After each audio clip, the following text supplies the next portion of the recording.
Hello and नमस्कार दोस्तों, मैं आनंद वर्मा आप सभी का स्वागत करता हूं ऑब्जेक्टिव मित्रा यूट्यूब चैनल के टॉप 20 क्वेश्चन के सीरीज में। दोस्तों आज हम बात करने वाले हैं टॉप 20 क्वेश्चंस को, और वो भी बहुत ही बेहतरीन तरीके से जानने वाले हैं। आप 10 मिनट में 20 प्रश्नों को नहीं पढ़ पाते होंगे, लेकिन हम आपको 10 मिनट में ही 20 प्रश्नों को कराने वाले हैं। और वो ऐसा प्रश्न होगा जो कई बार एग्जामों में पूछा जा चुका है, और आने वाले एग्जामों में इस प्रश्नों के पूछे जाने की संभावना बहुत अधिक है। दोस्तों आप इसको गौर से देख लें, और यदि आप इसको रेगुलर देखते हैं तो आपके जीके जीएस बहुत ही बूस्ट हो जाने वाला है, बहुत ही मजबूत हो जाने वाला है। आप 20 में से 20 प्रश्नों को सही कर पाएंगे। ऐसा प्रश्न आपको मिलने वाला है कि आपके अंदर से ऊर्जा भर देने वाला है, और आपको भी लगेगा कि नहीं, जीके जीएस को समझना और 20 प्रश्न को 10 मिनट में ही कंप्लीट कर लेना बहुत आसान है। तो चलिए हम आपके साथ चलते हैं, और यहाँ से आज सेट नंबर 8 के माध्यम से टॉप 20 क्वेश्चंस को आपके बीच रखने वाले हैं। आपको देखना है दोस्तों कि आप 20 में से कितने प्रश्नों का सही उत्तर कर पाते हैं। तो ये चलिए आपके बीच पहला प्रश्न है कि विशेषिक दर्शन के प्रतिपादक हैं।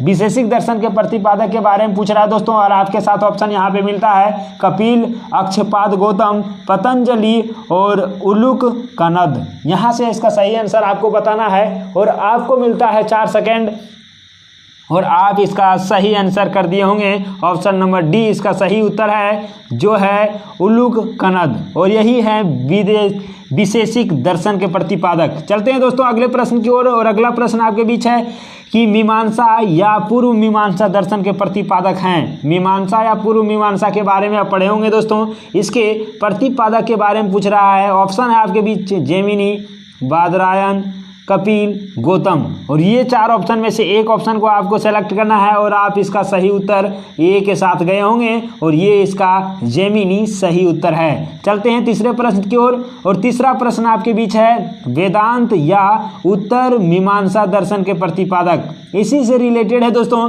क्या पूछा यहाँ पे, वेदांत पूछ दिया, और उसी का उत्तर मीमांसा, वहाँ पे पूर्व मीमांसा था, है ना।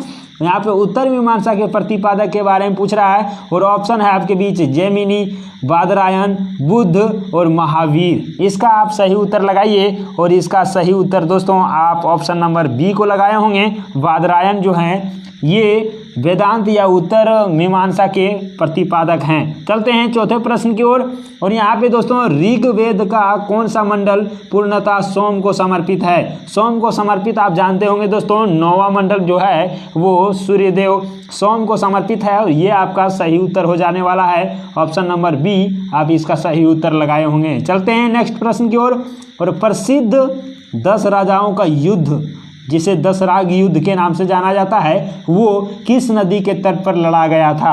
और क्वेश्चन यहाँ से दोस्तों आपके बीच यही था, और आंसर आपको बताना है। ऑप्शन मिलता है आपको ये कि गंगा, ब्रह्मपुत्र, कावेरी और पुरुषनी नदी।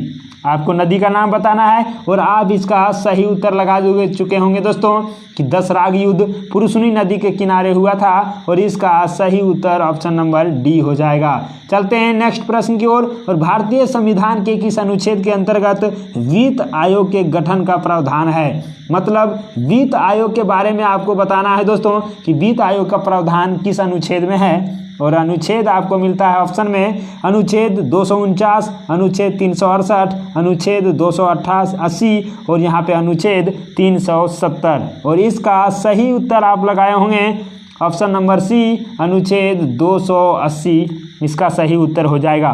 चलते हैं नेक्स्ट प्रश्न की ओर, और नेक्स्ट प्रश्न आपके बीच है कि संपत्ति के अधिकार संवैधानिक अधिकार है, यह किसने बताया है। किस अनुच्छेद में बताया गया है, इसके बारे में पूछ रहा है दोस्तों। क्या चीज़ बताया गया है, वो संपत्ति का अधिकार कहाँ पे है। आप जानते हैं कि ये पहले मौलिक अधिकार था, लेकिन इसे हटा करके ये क्या कर दिया गया, संपत्ति के अधिकार में कर दिया है, और इसका जो वर्णन किस अनुच्छेद में मिलता है इसके बारे में पूछ रहा है दोस्तों। और आपके बीच ऑप्शन है अनुच्छेद 28, अनुच्छेद 31, अनुच्छेद 30 और अनुच्छेद 300, और इसका सही उत्तर आप लगाए होंगे ऑप्शन नंबर डी अनुच्छेद 300। इसे मौलिक अधिकार से हटा करके कानूनी अधिकार कर दिया है, और ये हमारा सही उत्तर हो जाएगा। चलते हैं नेक्स्ट प्रश्न की ओर, और अगला प्रश्न आपके बीच है कि भारतीय संविधान के किस अनुच्छेद में नैसर्गिक न्याय के प्रसिद्ध सिद्धांत सुनवाई के अधिकार का समावेश किया गया है? और इसका सही उत्तर बताना है। ऑप्शन है आपके बीच अनुच्छेद 308, अनुच्छेद 309, अनुच्छेद 310 और अनुच्छेद 311। और आप इसका सही उत्तर लगाए होंगे ऑप्शन नंबर डी, अनुच्छेद 311, और ये आपका सही उत्तर है। चलते हैं नेक्स्ट प्रश्न की ओर। और ये है आपका अगला प्रश्न 8वां नंबर। भारतीय संविधान का कौन सा अनुच्छेद नई अखिल भारतीय सेवा की स्थापना का प्रावधान करता है? क्या बोल रहा है दोस्तों? नई अखिल भारतीय सेवा का स्थापना का प्रावधान करता है, ये किस अनुच्छेद में है? और आपको ऑप्शन मिलता है अनुच्छेद 311, अनुच्छेद 313 और यहाँ पे दोस्तों अनुच्छेद 312 और अनुच्छेद 314। और इसका आप सही उत्तर लगा चुके होंगे और ऑप्शन नंबर सी यहाँ पे सही चला जाएगा, अनुच्छेद 312। चलते हैं नेक्स्ट प्रश्न। और 19 नंबर प्रश्न 9 नंबर प्रश्न आपसे पूछ रहा है दोस्तों कि मुद्रा स्वयं मुद्रा का निर्माण करती है, यह परिभाषा किसने प्रस्तुत किया था? क्या बोल रहा है दोस्तों? जो मुद्रा होते हैं वही मुद्रा का निर्माण कर देते हैं, ये किसने कहा था ये बताना है। ऑप्शन है मार्शल, क्राउथर, क्राउमर और हैंसन। यहाँ से आपको बताना है इसका सही उत्तर और आप ऑप्शन नंबर सी के साथ गए होंगे, क्राउमर इसका सही उत्तर होगा। चलते हैं 10वें नंबर प्रश्न की ओर। और यहाँ पे दोस्तों ग्रेशम का नियम निम्नलिखित में से किससे संबंधित है? और ऑप्शन है उपभोग एवं उपभोग एवं मांग है, दूसरा है आपूर्ति एवं मांग, और तीसरा घाटे की अर्थव्यवस्था, और चौथा मुद्रा के प्रचलन। और इसका सही उत्तर बताइए और आप इसका सही उत्तर लगाए होंगे ऑप्शन नंबर डी, और ये है मुद्रा के प्रचलन। चलते हैं अगले प्रश्न की ओर। और निम्नलिखित में से कौन मुद्रा का कार्य नहीं है? मतलब दोस्तों मुद्रा का कार्य बताना है, क्या नहीं है उसके बारे में पूछ रहा है। तो चलते हैं ऑप्शन के साथ। मूल्य का मापन करना, मूल्य का संचय करना, मूल्य का हस्तांतरण करना और मूल्य का स्थिरीकरण करना। आपको एक ऑप्शन के साथ जाना है जो आपका सही उत्तर होगा और आप इसका सही उत्तर लगा चुके होंगे दोस्तों। ऑप्शन नंबर डी जो है मूल्य का स्थिरीकरण करना, ये आपका राइट जवाब होगा। चलते हैं नेक्स्ट प्रश्न की ओर। और ये है 12 नंबर प्रश्न। ऐसी विदेशी मुद्रा जिसमें शीघ्र पलायन कर जाने की प्रवृत्ति हो वह क्या कहलाती है? ऐसी मुद्रा जो विदेशी मुद्रा हो, जो दोस्तों क्या हो, शीघ्र पलायन कर जाने की प्रवृत्ति हो, वो उसको क्या कहते हैं? ऑप्शन है आपके बीच दुर्लभ मुद्रा, सुलभ मुद्रा, स्वर्ण मुद्रा और गर्म मुद्रा।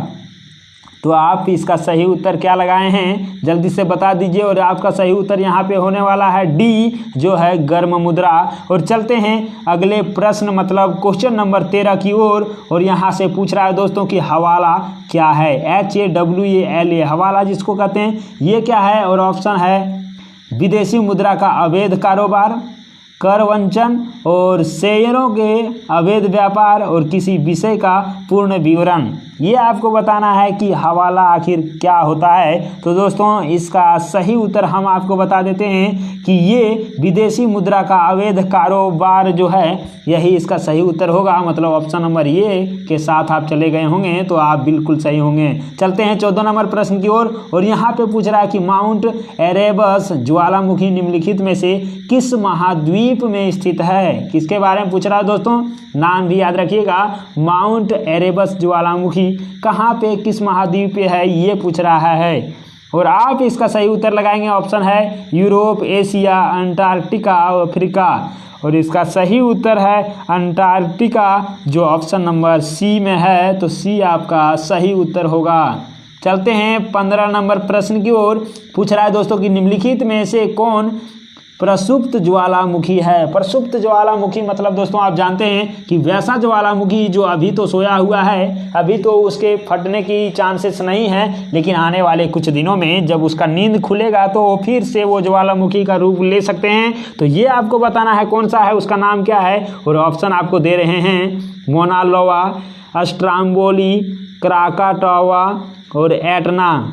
क्या है इसका सही उत्तर आपको बताना है। और आप इसका सही उत्तर का ऑप्शन नंबर सी के साथ गए होंगे, ये क्राकाटाओ है और ये आपका सही उत्तर हो जाएगा जो प्रसुप्त ज्वालामुखी है। चलते हैं 16 नंबर की ओर। ये है हमारा निम्नलिखित में से कौन सक्रिय ज्वालामुखी नहीं है? और ऑप्शन है आपके बीच स्ट्रोम्बोली किलिमंजारो, एटना और कोटोपैक्सी। और आप इसका सही उत्तर जल्दी से लगा लेंगे, चारों में से किसी एक को सेलेक्ट करना है जो आपका सही उत्तर हो। और यहाँ से दोस्तों आप इसका लगा दिए होंगे, क्या लगा दिए हैं, इसका ऑप्शन नंबर बी। और बी यदि लगाए हैं दोस्तों तो आप एकदम 100% सही हैं, आपको मिलते हैं 1 नंबर। चलते हैं 17 नंबर की ओर। यहाँ से निम्नलिखित में से कौन मृत ज्वालामुखी नहीं है? मृत ज्वालामुखी नहीं है मतलब क्या है, वो ज्वलंत होगा, ठीक है। और ऑप्शन है आपके बीच चिरम्बोरेजो, दूसरा है कोह सुल्तान, और तीसरा है दोस्तों मोना लोया, और चौथा है देमवंद। और इसका सही ऑप्शन आपका हो जाना है यहाँ से ऑप्शन नंबर सी, जो है मोना लावा। और यहाँ से हम चलने वाले हैं क्वेश्चन नंबर 18 की ओर। और जो 18 में पूछ रहा है दोस्तों, मेमेंटा का पठार निम्न में से किस देश में स्थित है? और ऑप्शन आपको मिलता है मैक्सिको, स्पेन तथा पुर्तगाल, ब्राज़ील, और चौथा है उत्तर पूर्व अफ्रीका। और आपको यहाँ से सही उत्तर बताना है दोस्तों। और आप इसका सही उत्तर लगाए होंगे स्पेन तथा पुर्तगाल, जो ऑप्शन नंबर बी में है। और आपका इस तरह से क्वेश्चन सही हो गया। चलते हैं 18-19 नंबर की ओर। ये है हमारा टेलीग्राफिक पठार निम्न में से कहाँ स्थित है? टेलीग्राफिक पठार के बारे में आप बहुत बार सुने होंगे और आप इसका सही उत्तर लगाएंगे ऑप्शन के साथ उत्तरी प्रशांत महासागर, उत्तरी अटलांटिक महासागर, दक्षिणी प्रशांत महासागर, और चौथा दक्षिणी हिंद महासागर। तो आप टेलीग्राफिक पठार के बारे में जानते होंगे दोस्तों। और इसका सही उत्तर हो जाने वाला है उत्तरी अटलांटिक महासागर, जो ऑप्शन नंबर बी में है। और आप इसका सही उत्तर किए होंगे। चलते हैं 20 नंबर और अंतिम प्रश्न की ओर, जो आपको बताना है। और ये क्वेश्चन है दोस्तों कि विश्व का सर्वाधिक ऊंचा पठार निम्नलिखित में से कौन सा है? आप समझ पाए होंगे कि विश्व में से सबसे ऊंचे पठार के बारे में पूछ रहा है। और ऑप्शन आपको मिलता है ये कि बोलीविया का पठार, कोलंबिया का पठार, कोलोरेडो का पठार, और चौथा तिब्बत का पठार। और आपको इस चारों ऑप्शन में से एक ऑप्शन को सेलेक्ट करना है जो आपका सही उत्तर हो। और ऑप्शन नंबर यहाँ से दोस्तों डी नंबर सही हो जाने वाला है, जो है तिब्बत का पठार। और इस तरह से आपके 20 प्रश्नों के सीरीज समाप्त होते हैं। और हमें उम्मीद है कि आप इसका अधिकतर का सही जवाब बनाए होंगे। आप भी दोस्तों अपने तैयारी को बूस्टअप बनाते हुए चले जा रहे होंगे।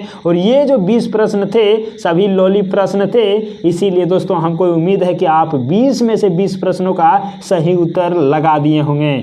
देखते हैं, आपका कमेंट में हमें जरूर बताइएगा कि आप इन 20 प्रश्नों में से कितने प्रश्नों का सही उत्तर दे पाए हैं। यदि आप 15 से प्लस लाते हैं दोस्तों तो आपका तैयारी बेहतर है। और इससे यदि कम लाते हैं तो आपको कुछ और तैयारी करने की ज़रूरत है। आप अपने मेहनत को थोड़ा सा और इंक्रीज कर दें ताकि आपका आने वाला भविष्य बहुत ही बेहतर हो।